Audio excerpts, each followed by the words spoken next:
Number 4 USC and number 11 Utah square off this Friday in the Pac-12 championship game, a rematch of what was a great game in the regular season between these two teams. Utah actually got the upset over USC, winning 43-42, and a game where Utah won on a two-point conversion. These are two pretty evenly matched teams, even though the record might not say it. Now, USC is a really good contender for the national title this year, I believe. Caleb Williams has been outstanding this year, putting up ridiculous numbers. And Utah, like I said earlier, they're a better team than I think the record indicates. They've lost a couple games that I don't think they should have lost, really, that Florida game in particular. So they kind of butchered their playoff chances early on. But this is still no doubt a team that can compete with USC, which is pretty much seen as one of the top, or the best team in all of the Pac-12. So, Aiden, we've seen what Utah can do this season. We've seen what USC can do. These two teams have matched up. They played each other. They're familiar with each other. What are some keys to this game? USC's 2.5-point favorite, so a lot of experts saying it's going to be a close one. What are some keys in this game for either team? Yeah, starting with Utah, they're going to have to do the best job they can defensively, trying to contain Caleb Williams as much as possible. And he's going to scramble and find ways to, get out of pressures, but you're going to have to do the best job that you can containing him and getting him down. When you do get pressure on him, when you do get hands on him, you have to bring him down because his ability to extend plays and he keeps his eyes downfield too. Not that goes, he'll still scramble for 30, 40 yards, but he keeps his eyes downfield. And if a receiver's open, by golly, he's going to hit him. Caleb Williams is by far the best thrower of the football when he's on the run out of any quarterback I've seen, like possibly ever. Nobody throws the ball on the run better than Caleb Williams. He across his body, rolling to his strong side, throwing it across the field. It doesn't matter with different arm angles, and his arm power is ridiculous. He can hum the ball 40 yards down the field on a line. And we saw that in the first game against Utah, but it all starts with containing him. And then also USC, the backbone of their whole entire team is their running back and their run game. That makes defenses, have to stay honest to the run, and they can't, overcompensate for the passing game. And Caleb Williams, these receivers, Mario Williams against Utah played an amazing game, but he was wide open the whole entire first half because Dye was doing such a great job running the ball. And so they're also going to have to, stop the run. And sometimes you're going to have to stop the run when you're light in the box. The linebackers are going to have to step up. And then, looking at USC, just quickly talking about their defense, their eye discipline is absolutely awful. Okay. It goes without saying their defense is Swiss cheese. Utah they'll go under center. It's no secret. They'll run the ball under center, and then they'll use a play action, a bootleg rollout off of it. We saw that in the USC game, and, the tight end was wide open. And the tight end for Utah is an absolute crutch for Cam Rising to lean on at all times. Dalton Kirkland? Kincaid.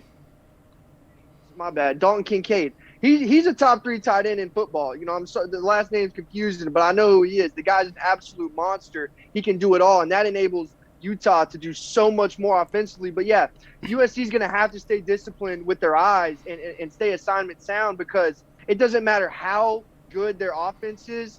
No team they play is ever out of a game. I mean, we saw that against Utah. They were down 2 scores early, but their defense is so bad, talking about USC, that the door is always open for a comeback. And it puts so much pressure on this offense and Caleb Williams, which, Caleb Williams has stepped up, and it's allowed him to, prosper into this Heisman-winning player, which we knew whenever he came over with Lincoln Riley that they were going to be a star duo, but we had no idea that Caleb Williams was going to take off like this. He's, in my opinion, without bar none, the best player in college football right now. It's not even close. Yeah, I mean, you were pretty much spot on with everything you said. And Caleb Williams is one of my favorite players to watch in all of college football. I think he has high potential for the NFL as well. To have the arm power to be able to run around and throw across his body and everything, like you said, I mean, it's honestly almost uncomparable to anything we've ever seen before. Surely there's players like Patrick Mahomes and all that, and guys that could throw on the run and would have incredible accuracy and power. But Caleb Williams this year, the consistency he's had of doing that is something that you just can't overlook. Now, going back to what you said about USC's defense, yes, USC's defense is not very good. 91st in total defense this year. Every team pretty much they played has been able to do nearly whatever they want except for the bad teams. Utah and USC, when they played earlier this season, both those teams combined for 1,000 total yards of offense, and I expect pretty much the same thing to happen in this game. You're going to see a lot of yards gained from both teams. But the thing with Lincoln Riley and his his teams he's had over the past few years. I mean, you look at the game or teams he had with Oklahoma, he would always have that elite, high-power, unstoppable offense. It didn't matter who they were playing. You knew Oklahoma was going to move the ball, and you knew they were going to score points. But it was in the big games that defense had to step up, and they just couldn't do it. And USC's kind of following that Lincoln Riley trend this year where everyone looks at USC and knows that they have the offense. You got to stop Caleb Williams. You got to stop these high-powered receivers. You got to stop their running backs. They're going to score points. Everyone knows that. But it's still a question mark with a Lincoln Riley-led team about the defense. And the defense is going to have to show up for 4 quarters in this game. I've said it a couple times already in this video. Utah might be 9-3, but they're a better team than 9-3. Record doesn't always dictate how good a team is, and Utah does have a lot of veterans. Cam Rising, Dalton Kincaid, all those guys are more than capable of showing up for big-time games, and I expect them to show up in this game as well. Yes, obviously USC, if they win, they're in the playoffs. And Utah, 9-3, they're not getting in the playoffs. The motivation isn't going to be there as much. But, I mean, a Pac-12 title game, a conference title game, like, what better way to revive your season after having a couple bad losses in the regular season than go out and win your conference title game? You're going to get Utah's best shot. You most certainly are. As long as USC is able to keep drives alive and they don't ever run into any moments in the game where their offense kind of stalls out for a couple possessions, I think USC is going to be fine. The problem obviously is when USC has a defense that bad and their offense has a couple moments in the game where they go 3 and out. I think USC could be in serious trouble then because it's hard enough to ask a bad defense to make stops.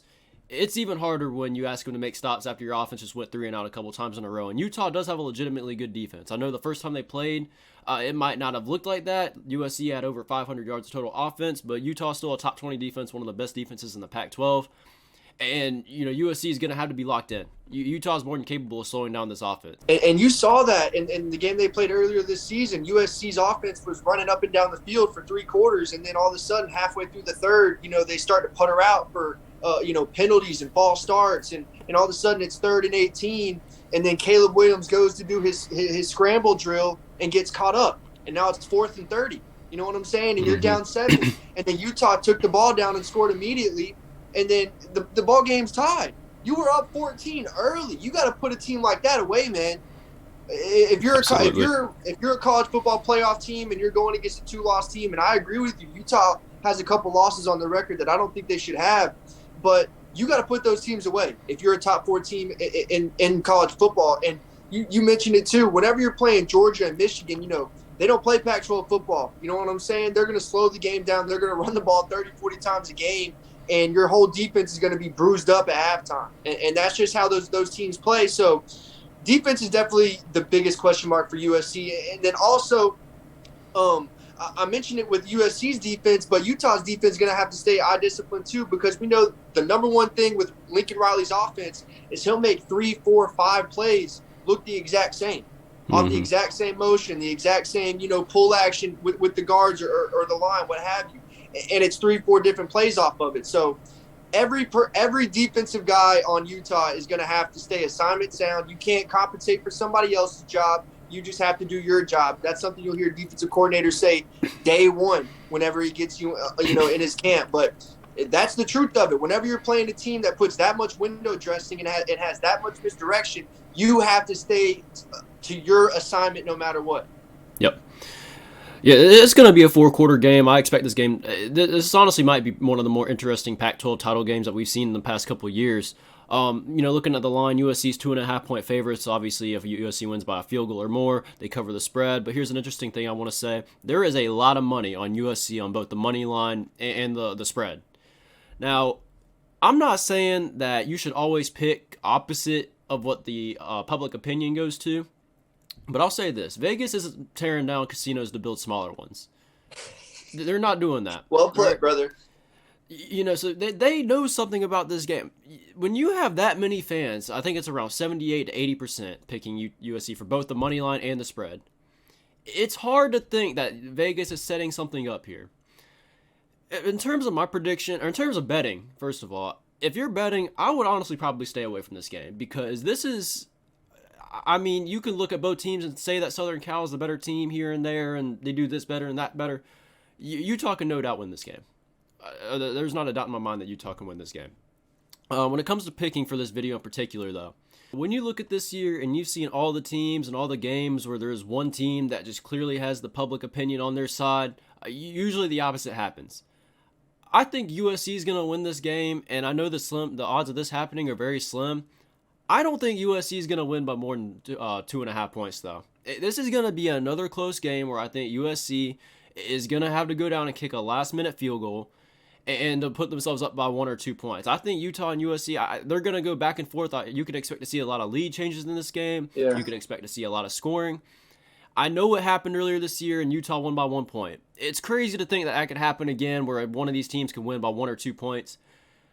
I'm just saying, it's just weird when you see a line like that that's so heavily favored one-sided, that both of those are going to hit in favor of the public. With that being said, I'm taking USC to win the game. I think USC is the better team and can get the job done with this offense. I think they win by less than 3 points, though. Yeah, I agree with you. That's not a bad pick. I mean, the first game they played, it was a shootout. It was, back and forth all game, 7 points, 7 points. Each team coming back and answering. It was only a 2-point conversion with, under a minute left that gave Utah that lead. So I think that's going to be the same situation. I think it's going to be a shootout. I think USC has gotten better as a team. I think they've improved all around. And, a rising tide raises all boats. And Caleb Williams has just transcended all expectations. And the whole team as a whole is playing better because of it. So I'm going to take USC to cover. I think it's going to be a back-and-forth game, but 2.5 points, I think they get it done. I think it will be a touchdown or less. But, I'm going to go USC to cover. Well, that's going to wrap it up for this video, guys. As always, if you enjoyed the video, please leave a thumbs up, subscribe, and hit the notification bell, and leave down below in the comment section what you think is going to happen in this game and what are some key things that we should be looking at. If there's a couple of things that we missed that you wanted to talk about in the comment section, be sure to let us know down below. We're going to do a couple more conference championships, I think, for the Power 5 this week, so just be on the lookout for those. And as always, guys, we'll see you in the next one.